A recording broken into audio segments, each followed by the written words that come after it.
Hi guys, welcome to Distilling, where today we're talking about bentonite. Now, bentonite is a kind of a clay powder. South African bentonite comes from, and this is going to sound like total marketing, but it is, comes from the Drakensberg Mountains, volcanic mountains, excavated there. And this clay powder, basically we use it as a clarifying agent. It's also called finings sometimes. So we use this to get all the solids out, all the sediment out of our wine or our beer or fermentation prior to distillation or for consumption purposes. Now, when you're making a fermentation to drink, be that a beer or a wine, you want it as clear as possible. You don't want all kinds of things floating around, turb and so forth inside our fermentation. You want it clear, so people want to drink a clear wine or a clear beer.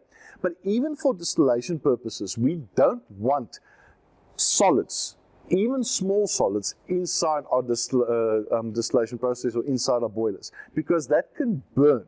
It can give off flavors, it can generate all kinds of problems, it can lead to additional foaming and so forth. So we want to clarify our fermentations as much as possible. Now we do that by using a clarifying agent or a fining agent that basically pushes everything down to the bottom so we can take the fermentation off that sediment, leave it behind and discard it. Now, there's many different ways you can do this. You can use cytosane and kisosol, or you can use just cold crash it, not necessarily use a clarifying agent. But bentonite is a very natural way of doing this, been used for decades.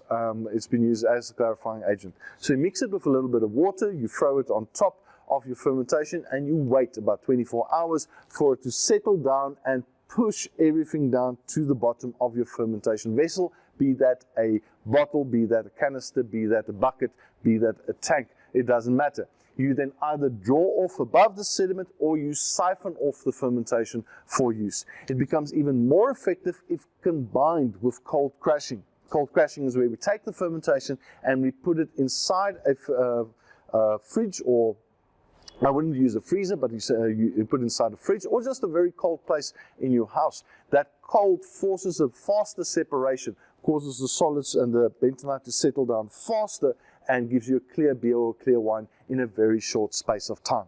So that is what we use bentonite for. You will learn a lot more about bentonite when you do our W1 fruit-based spirits course, where we look specifically at the monitoring and clarification of fermentations prior to distillation.